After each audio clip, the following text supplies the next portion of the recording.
IMAX login confirmed. Welcome to the Lodge. You've accessed The Lodgecast Experience. Warning, warning, dangerous spoilers ahead. Enjoy.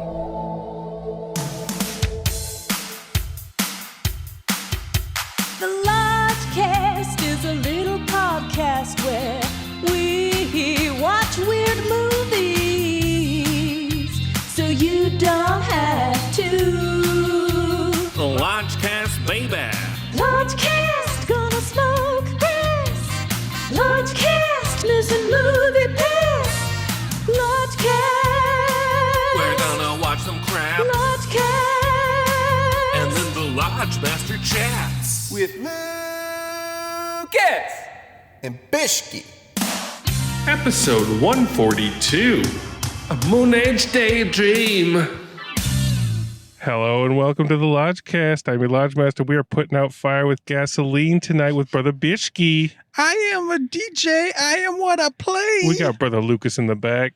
Ground control to Matt's movie Lodgecast. And for the first time ever, very special guest. This is a Bowie freak, I've been told. Yes. His name is Brother Mark. Welcome, Mark. Woo. Turn back, listeners, before it's too late. Oh my God. Welcome to the Lodgecast. How is this the first time we've had you on? That's wild. I appreciate the door was always open. This is the and time, I'm though. glad. Yeah. This is the time. We've been waiting for the perfect moment. Yeah. Yes. I can't do Dinesh D'Souza. No. So I can't do it. So it's all on you. I'm here for this one. And we're sure. eyeing the Hulk Hogan biopic, but Ooh. we kind of don't think that's going to ever happen. Okay. Yeah. So, Okay. but when David Bowie documentary dropped at Con, I was like, we got to get Yes. Mark. We got to bring him in. And thanks. and here we are. The Very movie pumped. is called Moonage Daydream, and it is from the director of The Kid Stays in the Picture and Kurt Cobain montage of Heck. a rock documentarian. So with found footage materials. other than the trailer, I don't really know about what we're getting into here. I don't know how they're constructing this.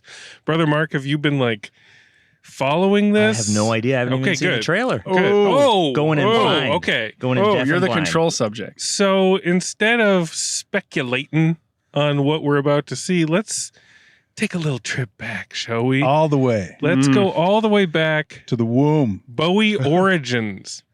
Brother Mark, what's your Bowie origin story? When did you first come in Oh, contact? this is good. Well, I probably came, as a fan?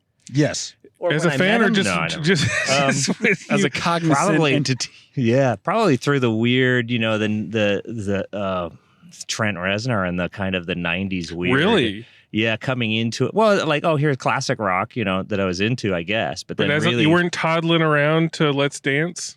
No, I mean,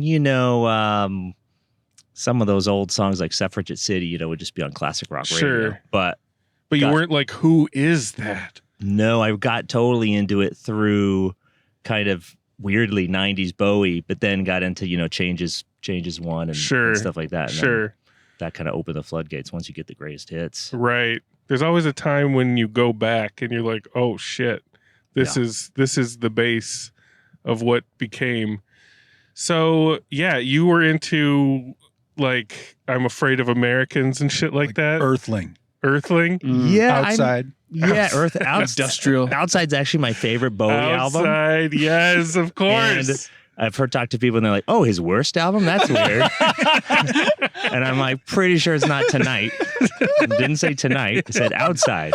It's not an anagram. Yeah, tonight. But Tonight's got its. Yeah, and that Beach Boys cover. It's got its pluses The Beach too. Boys cover is really bad on Tonight. Just briefly, I do wonder how in depth we're going to go into this movie about all of his albums. Are we going to go on the Glass Spider tour? Are we going to skip over a swath of the 80s, or are we going to? Well, let's not speculate. Let's keep talking Bowie. Okay. Because Brother Bishki, what is your history? my brother Bishki, whatever. who cares? John Bishki is his There name. you go. Name him. And Doxing him. he had a 2-disc Bowie greatest hits that I got Yes. into in high school, and I was like, this is my guy. I was like, this is what I've been waiting for all my life. Right. And then in college, brother Seth and I got much deeper into him. Yes. And then college is the time. Yeah, that's when you get all the albums on Napster and you just have everything at your fingertips. And As our parents did on ye old Napster. Yes. And then I have a little origin story with my buddy Mark in the back. Oh shit. Is that Halloween Day 2011. Interesting. I wouldn't know this man Mark necessarily if it wasn't for Mr. David Bowie. Oh, because wow. brother Seth was dressed as Jareth, the Goblin King, in 2011, and we were at Where's karaoke bar. Where's Brass- pants stuffed, or did he not need that? he was a very well good endowed. costume. He was well endowed, and It was screen accurate. we were at Brass Monkey. we were at Brass Monkey karaoke. R.I.P. Brass Monkey, or is that still No, around? it's still around, and Oh, thank God. I hope it is. Burned down after we met, you know? The pandemic took a lot. And Mark was in a wrestling costume, lucha. I was Sin Cara, who was a wrestler in a mask, and so I had a mask on. So he Nice. talked to Seth for maybe I don't know how long. Probably an hour or two Yeah. with a mask I was on. off. Yeah, and we were like, we got to hang out with this guy. Like, this guy is into everything. And you were dressed as a Point Break character. I was think. dressed as Bodie from Point Break. Yeah. In my Ronald Reagan mask. Those heady days of 2011. Yeah, Oh.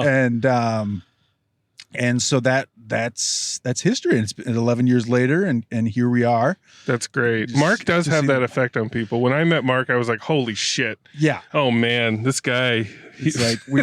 This guy's swimming in all the right And channels. then we would run into each other at Prince shows, like not Prince, planned. Ween, any show that was Chromeo. any show Birds that's of a worth feather. going to. Yeah, we're like, oh, We we just would see shrug each other. at It's like, each no other. surprise So you're here. We were No bound to meet. We were surprise. bound to meet. But yeah, Yeah. that's the night we met. That's and great. Bowie connected us. A fisherman always sees another fisherman from afar. Yeah. That's right. Lucas, sweet Lucas, Bowie origins. Yeah, this is a perfect segue, actually, because was Brother Seth dressed as Jareth, the Goblin King from Jim Henson's Labyrinth? Correct. Yeah. 1986? Yep. Because that is my first impression of David Bowie. Yes. As a child, my single mother, we were living in LA, took me to the original Winnetka 6-screen drive-in cinema in Oh, Chatsworth on at like the Prairie drive-in. Avenue. And it was massive. Like it's like over 2,000 cars could park there on any given weekend night.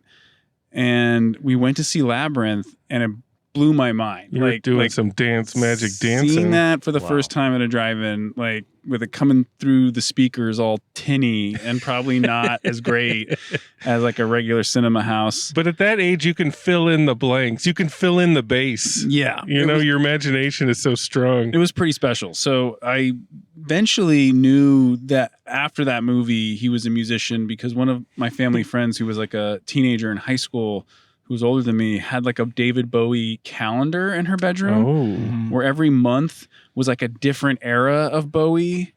Oh, that's great. And That's that a was great calendar. kind of like my baseline to look at and go, okay, this person is very special. Like they're taking this like cabaret act and like throwing it in with like Bob Dylan and Stones, whatever. It's like this whole hodgepodge mishmash of styles, Everything. which is crazy. Yeah, it's just astounding. That's great. The chameleon. Well, my origin story is that my parents maybe had like 40 LPs. Didn't really play a lot of music around the house, but they had these albums that I would just look at. You know, I would just shuffle through them. I'd stare at them. And they had one David Bowie album. One. And it was Low. Low. And wow. it has a great cover, very Oh, yeah. striking cover. And I was like, Mom, what is this? What is David Bowie? And she's like, maybe don't listen to that one. It's so weird. It's too weird. So I took my mom's advice. You know, I was young and I was like, okay, I can't listen to that. It's too weird. So then flash forward to 1986, Labyrinth just blew my face off. And I was like, holy shit, I want to be Jareth, the Goblin King. So then I was like, who is this guy? And then I remembered Low. and I went back to it, and it blew my mind, and that became my little intro into his world. And Even what in a like elementary school, you were listening to Low. what a weird on ramp. What Yeah, a yeah. strange and my uncle, who was kind of also, dictating my musical tastes a little bit. He gave me like some early Prince, and he introduced me to Kraftwerk and Nina Hagen. And he's like, "Oh yeah, Low, that's the one. You're on the right track." Yeah. So That's in the deep end, though. I went from the deep end to the shallow end, and I'm like, so by the time I got to like his 80s stuff, I'm like, oh, this isn't quite as deep. Oh, it's still good. But it's still good, But Modern Love is still good. Modern Love is still good, but I had that kind of more experimental base. Yeah. So we got a lot of love for Bowie in this Edge tonight. And I am going to take some edibles to go on this trip. It is an IMAX experience. Already ahead of you, I took 30 milligrams, which I think is the right dose because 40 puts me to sleep. I was so going to ask you. Gonna stay awake for this. I was going to ask LT, the alchemist, how many milligrams was right for this particular picture. 30 might be a little much for me because... oh shit! It feels like what we're going to experience is going to feel like a fever dream, like you're stoned, even if you are sober. But I have to make sense coming out of it. Like I have to say, "Welcome back." True. So I think I'm going to take 20 and see where that gets me. Yeah, that's good. That's standard. It's 2 hours 15. I think Oh shit! it'll hit right during the Berlin period, and Right during the heroin period. Yeah, Right. where he's like only drinking milk and eating red bell peppers and doing drugs. That sounds great. yeah, there's gonna be a lot of cocaine and Oh man! on the IMAX screen. Yeah, I'm so glad this is going to be IMAX. And it's IMAX. discount night, folks. Discount night. Discount night. Oh, who is gonna be in there tonight? Yeah, I bunch saw of freaks. some people leaving with Bowie wearing Bowie shirts. Oh, that's bunch great. of freaks. I don't think they man. were seeing Fletch. I saw a cool meme of someone coming out of Moonage Daydream, and they were like showing their heart monitor, and their heart like rate spiked during the show Oh, or that's whatever, great. sitting in place, not moving. That's great. Well, Whoa. Can we make any requests? yeah. What do you want? Well, I thought long and hard about this. I think heading into the theater, Yes. I'll have one for the end, but heading into the theater, I think Scary Monsters would jam All really right. hard right now. All Scary right. Monsters and Super Creeps. Yes. So, let's get that going right now. Boom. Done. And let's get in there. Woo! Get a few drinks. Get some corn syrup. Get some edibles. Get some popcorn. Caffeine. And get in the IMAX. It's Bowie time, y'all. Love and light. Love and light. Helmets on. Let's do this. She had an aura of broom, she was tired, you can't hide me. When I looked in her eyes, they were blue, but nobody home. Well, she could have been a killer if she didn't walk the way she do. And she do. She opened strange doors that we never close again. She began to whine, oh, jealousy scream, waiting at the lights, know what I mean. Scary monsters, super creeps, keep me running scared. Scary monsters and super creeps. Keep me running scared. We've beamed back down to earth, boys. Wham bam. Thank you, ma'am. Burbank's different after midnight. Burbank hits is different. At 1 a.m. At 1 a.m. it hits extra different. What a just kind of a creepy town it becomes. Yeah. The town that dreaded sundown. Yes. There's just in this parking ramp too. It's just anybody that's still here is up to no good, including us. If my catalytic converter's still around, Oh in my car, no. I'll be surprised. God, I hope it's on there tight. Yeah. We'll see. Warlocks out and about. My shield worked. I ran into a couple of warlocks in the lobby, some old Bowie heads. Got into a fantastic discussion with them about the differences between Mellow Yellow and Mountain Dew. Oh. They were very curious about, because I don't know why, I've just been getting some Mellow Yellow at the theater lately. It's just a very nostalgic taste. And they noticed, they saw me right away, came over. It was a man and a woman, husband and wife, I think. And they were just like, what is Mellow Yellow? And I had some things to say, but anyway. They're You're like like fans of the song? You're like the David Bowie of the soda fountain. Yes, I am. Constantly changing different variations of Mellow Yellow Zero. Mixing Yes. flavors. All right. Let's get to it, y'all. Bishy, what's that shot? From RottenTomatoes.com, Moonage Daydream, a cinematic odyssey exploring Bowie's creative, spiritual, and musical journey from the visionary mind of Brett Morgen. Moonage Daydream features captivating, never-before-seen footage and performances spanning Bowie's 54-year career. The film includes 40 exclusively remastered Bowie songs and is the first film ever sanctioned by the Bowie estate. Oh, wow. With local access to the artist's archives. Period. There it is. Wow. I'd say that's an accurate description. That covers the plot for sure. Yeah. Yeah. Did you guys notice the shot of Bowie in this movie? Yeah. I gotta say, whoever the Topaz AI upscaling software got their money worth. Oh Yeah. my God. I mean, this is both an editor's wet dream and driest nightmare. Yeah. It's a 2 hour and 15-minute montage. Yeah. It's got to be. You thought Kurt Cobain had a montage of heck. We got no Talking Heads interviews. None. Yeah. It's just Bowie's voice, Yes. pretty much. There's a few other Little Dick Cavett sprinkled here and there. few interviews here and there, but otherwise it's Bowie guiding you through his life. It's like soaking in Bowie. Yeah. You yeah, just soak. yeah. I took 20 milligrams, as I foretold, and I don't know how you guys managed without it. Yeah. No, it's a trip movie. Holy and shit. It seems And- kind of redundant, though. I don't know. If you No, needed it. it takes you deeper. Like I hit the perfect high. During Berlin? Berlin! Oh, Yes. no. Right when he got to Berlin, I was just my tears streaming down my face. The footage Yeah. looked so good. I wanted to live in it. Yeah, In yeah. that studio when he's got the leather on, like, come on, Brian Eno's just sneaking around. Yeah. Come on. Yeah.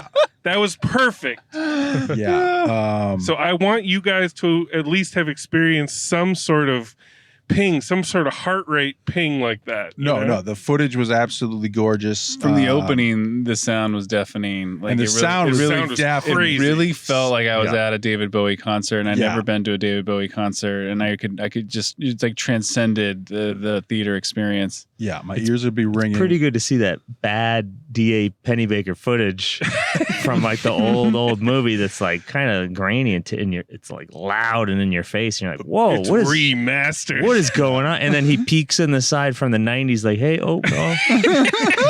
And you're like, oh, what's okay, he's gone. Okay. He's gone now.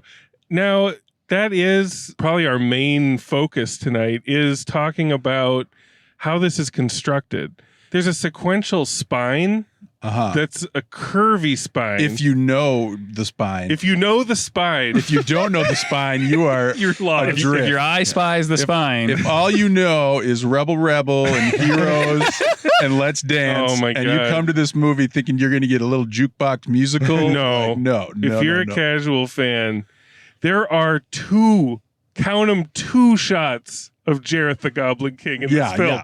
And they are probably less than a second each. yeah, you and know then- what's crazy? That's when like the 30 milligrams of my edibles was like really hitting me hard, because I closed my eyes for a second, and when I opened them up, I saw Jareth for like a flash, and I was like, oh my god, we're in yeah. the 80s, like we're And, right and it's in the 80s. section where they're talking about like, is it really good to be popular? Right, exactly. yeah. No, The all Bowie caveat. estate must Very- not very smile de- upon it. well, no, they do. That was his But he- take on that But era. it was kind of his take on, by the end of the 80s, he was kind of done with it. I would have loved to have been a fly on the wall when Jim Henson called or faxed David Bowie and was like, I want you to do this movie.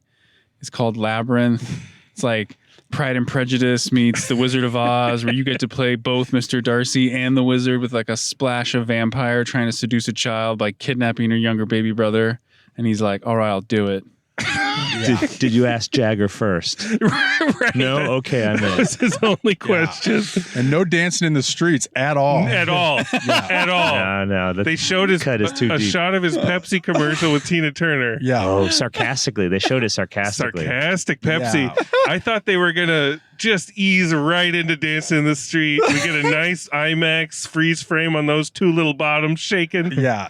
In the dance, there was a dance montage, and they didn't put that in there either. We'll return to the 80s. Yeah. But let's start back in the way back. A lot of space motif. A lot of visual graphics of space. A lot of just meditative space with some Bowie waxing on about this and that. A lot of public domain footage of Metropolis. So much Metropolis, guys. Is apparently cheap. That's why it's the heaven and hell for the editor, because the editor wants to throw in all of this stuff to create this crazy quilt of inspiration. But it just... Is the footage, do they have the footage? I think for the most part, yes, but not.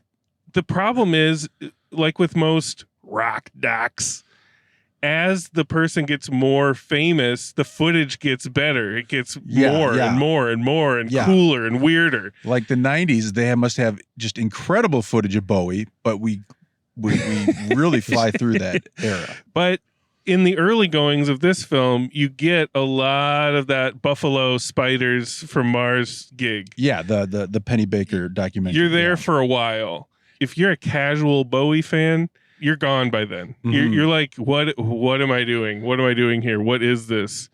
But it develops, it snowballs. They use less and less Metropolis, and you get just this Bowie imagery that doesn't stick to the timeline necessarily. And sometimes it doesn't stick to it remotely.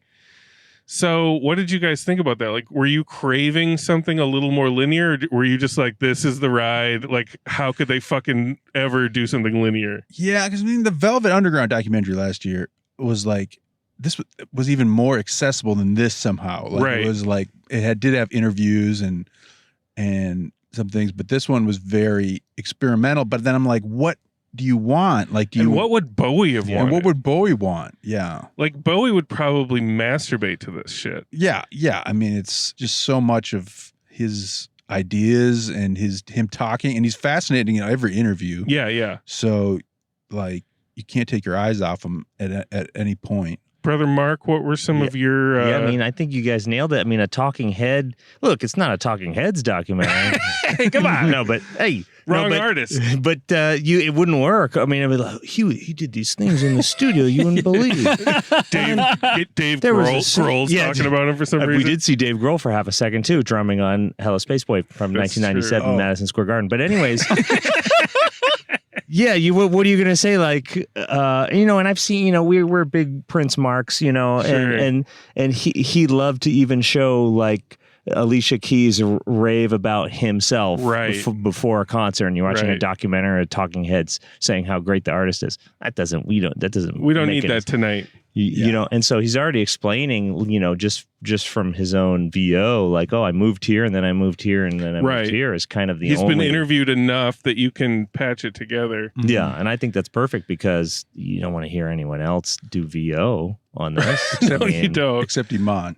Maybe Iman. And Iggy Pop. I was afraid that they were going to do some AI Bowie voice and make him say some shit. I was really, really, really worried about that. I'm a Republican now. Yeah, exactly. Make America great again. Yeah. January 6th there was no crime I saw visible. So good. It's good they didn't do that. That's good they didn't do. That's coming though. Sometimes though, I just wanted to live in one era for a minute. Like I found myself, especially I'm biased towards the late 70s stuff. Like they flew through some shit, you know? I mean, let's talk about the sound design because there's no clean like we talked about with the Elvis movie, but even though that was a narrative, there's no clean version of any song here. There's like, it's all kind of warping around, warbled and mixed together and coming in and sound effects repeated on top too. Yeah. Blast you. And there is a lot of performance footage though. So but we're getting live versions, so it's not the toe tapping like that the elder people. Yeah, but some of those live versions, we've heard before, and they sounded so much better now. So I don't know if it just insane remastering like the video, but it worked. Speaking of toe tapping, those soda jerk old Bowie heads were sitting right behind us. Oh, were they? And that woman was tapping her toe. I could always tell when there was an era that she really liked, because not only would she be tapping her toe, she'd say something like, "Oh, I love this part. I love this song." What was her favorite? Her favorite by far was Let's Dance. Deep cut. Real deep. Wow. I was expecting. No, I heard them talking after the movie, and they were like, he wasn't very happy with being a star. You're a big rock star. Why don't you like cheer? Like, that's the kind of. I bet that they wouldn't have had that section at all, except, it's really important, So let's present it with a caveat. Yes, exactly. That's how he eventually presented it, because he stopped playing everything from the 80s, right? And then eventually was like, I don't need to skip from Andy Warhol the song to Earthling stuff. Right, I've got a catalog. It does take a little of the fun away from his 80s period when they are basically saying he's sucking at this point. Yeah, but I mean, they did. Too much smartly, because he's talking and he's saying, well, what's wrong with that? Exactly. And then they're saying, well, what about this? And then, he's contradicting himself because the interviews are years apart. It's right. But to my delight, they did show the Glass Spider. Y'all, you need to look up the Glass Spider tour. Please do it. It's hilarious. He gives a spoken intro about what the Glass Spider is. And they show the giant ass spider that he has on stage, and all these people in fucking day glow workout gear, like the American Gladiators vibe. Oh, that was great. Yes. Yeah. Absolute American Gladiators vibe. Nitro on bass. And there could have been more joy in the whole 80s section. That's true. Again, folks, I can't stress this enough. Count them, 2 shots of Jareth the Goblin King. Yeah. And it is not enough. There is a thirst. There is joy in the Bowie 80s. Come on. Yeah, even Tin Machine. Tin Machine was what I was going to bring up next. Yeah. Everybody needs to look up Tin Machine. We did see Reeves Gabrels, but only for about 3 seconds total. They moved so quickly through the Tin Machine era. I don't think they covered it. But Tin Machine is Bowie's side project from 1989. He wanted to make a Pixies band.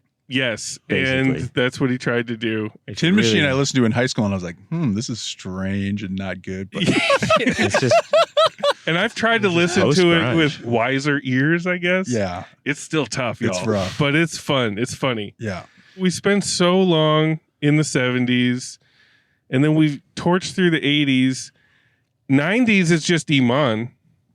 Like that kind of defines the 90s for him in this film. I was drifting in and out of consciousness during that too. Well, which was tough. That's when the movie tries to wake you up at the turn of the century with this really aggressive, like they're adding sound effects to like really try to pump up Bowie's, turn of the century industrial stuff. And the editing goes absolutely bonkers. The whole theater is just rumbling.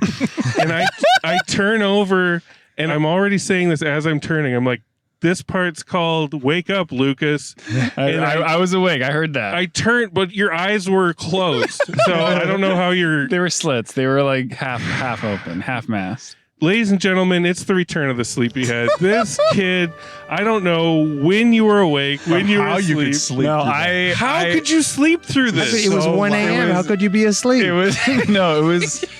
was being bombarded. Like I truly felt like I was taking artillery. Like it was just so much. Well, sometimes there's footage of artillery, fire, brimstone. Yeah, there was actual like machine guns on the soundtrack, various points. And at a certain point, it was like straight fatigue where I should have had a soda, but I didn't get a soda because I didn't want to like be all jazzed up. Could have like, had some of my mellow yellow zero. I know.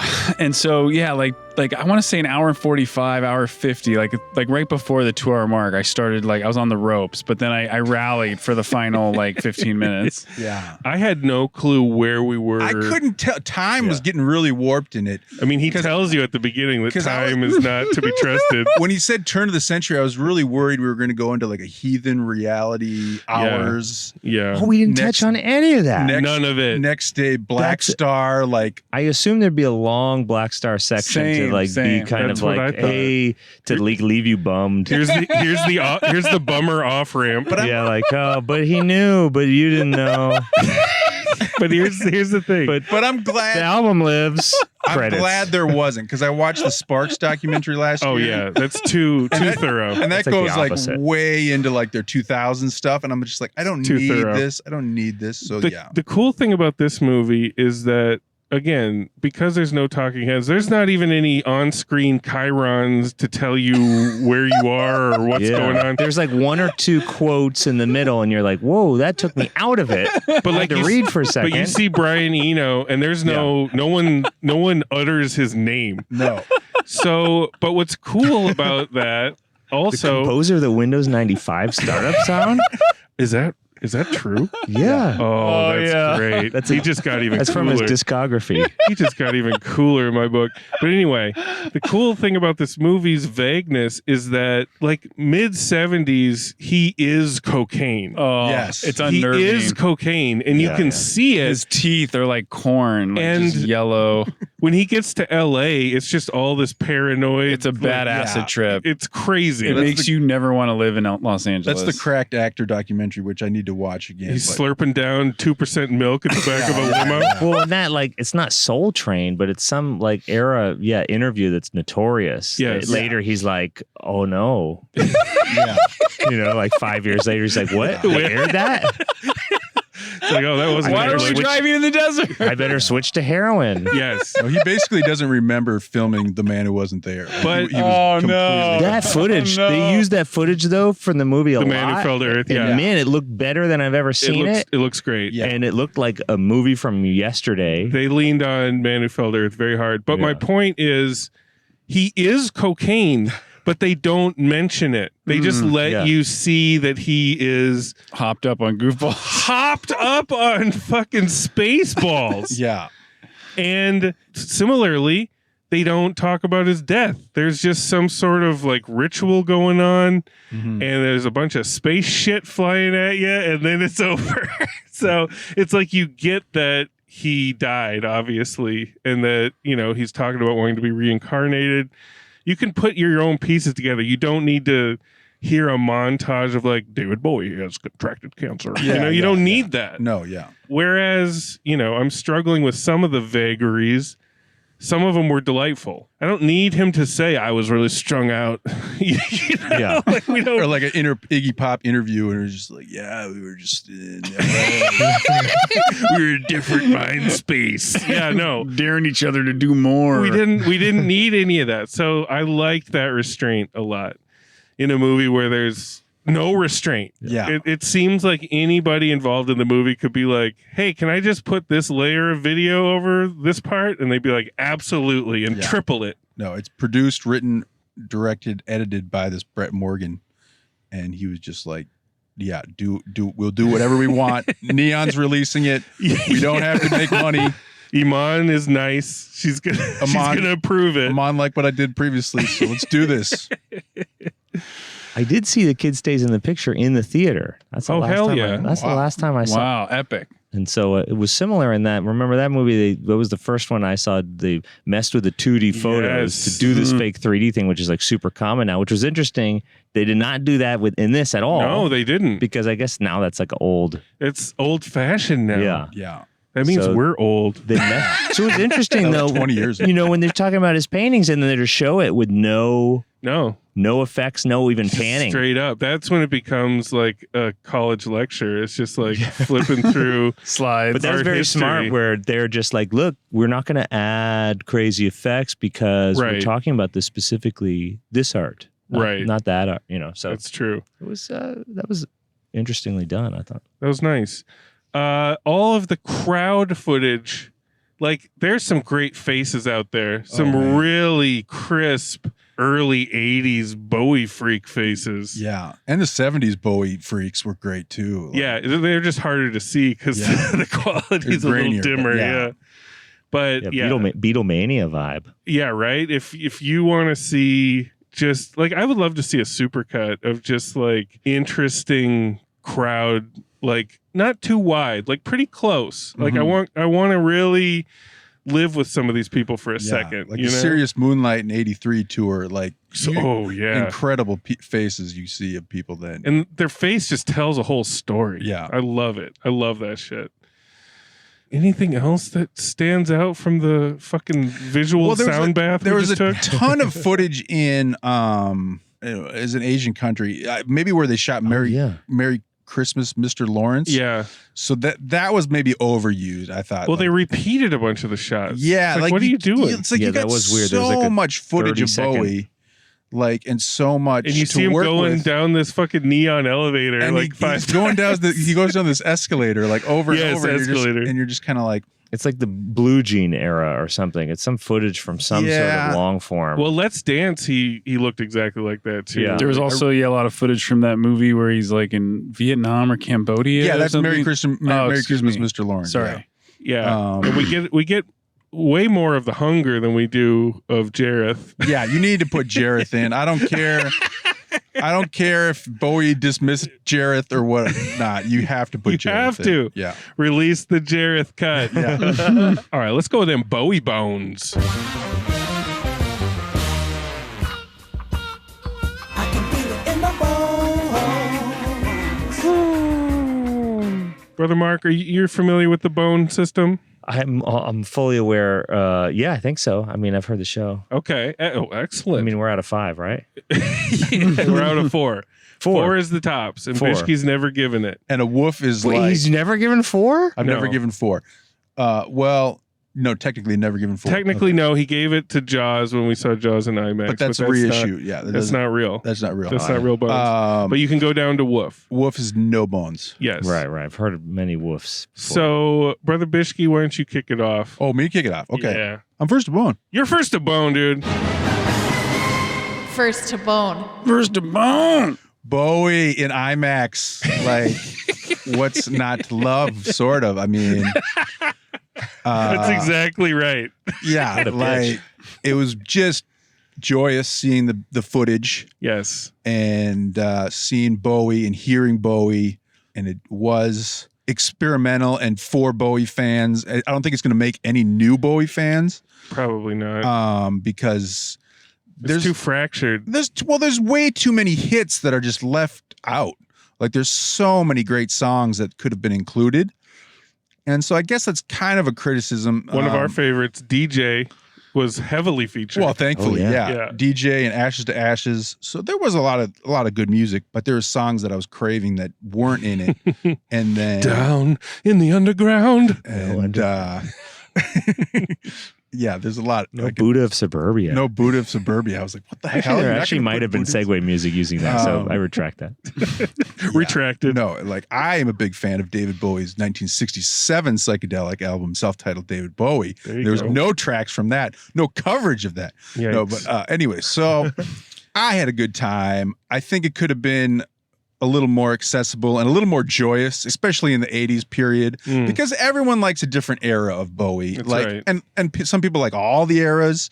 You know, Mark's a big fan of the 90s Bowie. Yeah, he is. Some people are huge Heathen fans, probably. There's probably Sure. some huge fans of Lazarus. They're out there. And Labyrinth. And Labyrinth. So it's like you got to kind of be joyous throughout, because I think Bowie basically was, even if he was kind of like... He said it himself in the movie. I'm pretty much keen on all things. Yeah, yeah. And sometimes the film takes a kind of a negative view of the fans, but I think he was pretty into the fans usually. But anyway, for the most part, I had a great time. The music was deafening, and I loved it. And it was beautiful to see some of this footage I'd never seen before. So I'm pretty high on this. I'm very high on David Bowie always. So I'm giving it 3 bones. 3 bones. And it's for a movie covering David Bowie, it's pretty damn good. Like a conventional biopic is probably coming someday, and I dread that day. There was one made already, but they didn't get the rights. Well, to the yeah, music, they keep pumping out these ones where they don't get the rights and they're crappy. Is it going to be Chalamet? I don't know who's going to. I think it's out. I think it came out like years ago. No, Well- but the next one, Oh, Well, the official estate one where they actually use the music is going to come eventually. the Bohemian Rhapsody one. Yeah, That's why he wouldn't let Velvet Goldmine use any of the music. He's like, Right. Yeah. no, I'm doing my own. And they're like, no, you're not. But yeah, 3 bones. 3 bones from Brother Bishke. We're going to take it back to the sleepyhead from what you saw. I'm from awake. From what you witnessed. I'm awake. What are we doing here? Yeah, when I found out David Bowie passed away, I was in bed with my girlfriend at the time in Hollywood. And it must have been like January 2016, probably like 11 or 12 at night, pretty late. And I was up still. We were both up. And I was just checking my phone like one last time. And I saw like the notification, and I just jumped. I leapt out of bed like in shock, which was unusual because I didn't have any real deep affinity for Bowie. Like it was just, I just knew he was like sick, but I didn't know how sick, or it was just like I thought maybe someday I'd see him in concert, but now that was never going to happen, and I missed that opportunity forever. That sucks when you realize that. Yeah, so it kind of hurt, and seeing this movie tonight really felt like an immersive, interactive eulogy, because it was so loud, and the mix was so well modulated, like the way the crowd like carried through the speakers, it kind of felt like you were really there. Like my body was just getting transported. And you spend so much time with Bowie's voice and his image, and the editing is so frenetic. Like it's like subliminally like sending you so many Bowie signals. It's so fast that you can't even process or file them away. You're just getting, it's like an onslaught, like a deluge, a geyser of Bowie, a fire hose, like right in your face, point blank. And I was digging it. Absolutely. Like I remember I was just stunned for those first like 5 or 10 minutes. Yeah. And then I just started kind of involuntarily like giggling or laughing because it was just so fucking crazy. From like stunned to stoned. The high dynamic, like restored image. Yeah, it's just crazy. The technology now, like how it just feels like we're watching, like a hologram or something. Like we're there. Yeah. And especially when you get the shots of the crowd and stuff, and it's just like, it feels like you're in Dante's Inferno, like in one of the 7 like layers of hell. Everyone's just moaning, rock and roll hell, withering in agony, and you can't tell if it's like a face of ecstasy or pain and torment. Like it's just surreal. Like it's so surreal. And I've never really gotten a taste of that on such a visceral level, on such an IMAX level. That being said, I wish it was like not as long as it is, because at a certain point I got fatigued. The gummies started taking over. They were like, come away with us, Lucas. We have enough to dream about with now. Like your coffers are full. Your dream coffers. Yeah. But it moved me, in more ways than one. So I definitely think this is something all my friends and family should see in the theater. So I'm going to give it 3.5 bones. Wait, whoa, what? Whoa. Wow. As a huge Bowie fan, I got outboned. You got outboned by the sleepyhead, by the Moonage Daydreamer. That's great. All right. I needed some milligrams. Let us not talk him out of it. That's 3.5. Wow.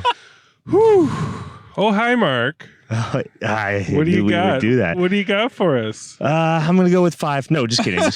I know can't break the. Wait, am I supposed to? I can't follow that. That was a really like well thought out like entire thesis. What you're thinking about. Well, as another editor, I was very impressed with just the sheer amount of going through. They clearly wanted to find interview footage and voiceover footage that didn't sound like it would be put in a documentary. Right. Or that it was from an EPK. Nothing was promotional. Right. Nothing. That's a good point. Which is great. That's what you don't want That's what, like the opposite of Spike Lee made a documentary about the Bad. Michael Jackson's Bad. Bad at 25 or 20. Yeah, you know, and it talks to Martin Scorsese because he filmed the music video. Yeah, and talks to Justin Bieber. I don't know. He's a singer. I don't know how that's related. This is like the opposite because it didn't talk to either of those guys, and should have talked to Bieber. Yeah, we just a little Bieber interview. Insight on Black Star and Gaga. But yeah, and just the first, that first opening of the Hello Space Boy Pet Shop Boys remix, blasting you with, because that music video, there's kind of a music video for it that's like found footage like that. Right. And this is kind of using it, but then even more over the top, and it actually looks good. And then you get more Space Boy later. Yeah, and that's kind of the bookends. That's kind of the bookends to wake you back up. That's right. Well, that doesn't answer the question of, I'm going to go with three bones. 3 bones. Didn't want to top out. 3.5 is pretty good though. Hothead's still the top boner. All right. So we got 3.5. Listen, the gummies, I don't do the gummies that often, but tonight, God, when he got to Berlin, it was so right. Mm-hmm. They hit so right tonight. And just the large format was key. I don't think I would have had as wondrous of a ride on a smaller screen. Like, I love that my entire field of vision was full. I also think it's too long. I think there are some sections where I'm like, this seems like additional content that you would release with the Blu-ray. But I also get that, if you pull one string out, you might not get the full emotional ride that was so lovingly crafted, obviously. Like, this feels hand fucking made. Mm-hmm. And I really appreciate that. So I need a more Jareth. I gotta go 3. 3 bones. Try to see it as big and as loud as you can. That is my suggestion. Boys, it is 1:30 in the morning in Burbank. We need to go home and have Moonage Dream. Night dreams. Glass of milk. Night dreams. Brother Mark. Yeah. Thank you so much for appearing. I'm glad I could finally be in the physical space of the lodge with all my brothers. It's great. I'm glad Jareth brought us together, even if he didn't appear much on screen tonight. He didn't need to. Jareth is within all of us. Yeah. Some exit music. Oh, yeah, Spishky. What do you need? Okay. So this is probably the credits I want to roll over my life. It's called Speed of Life. It's on it's on low. Yes, it is. It's an instrumental track that Lodge Master apparently listened to when he was 6 years old. I fucking love it. Yeah, Nice. Speed of Life is a great going out song. So hit him with it. Speed of Life, love and light, y'all. Love and light. Right.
It's like Pride and Prejudice meets The Wizard of Oz, where you get to play both Mr. Darcy and the wizard with like a splash of vampire trying to seduce a child by kidnapping her younger baby brother. And he's like, all right, I'll do it.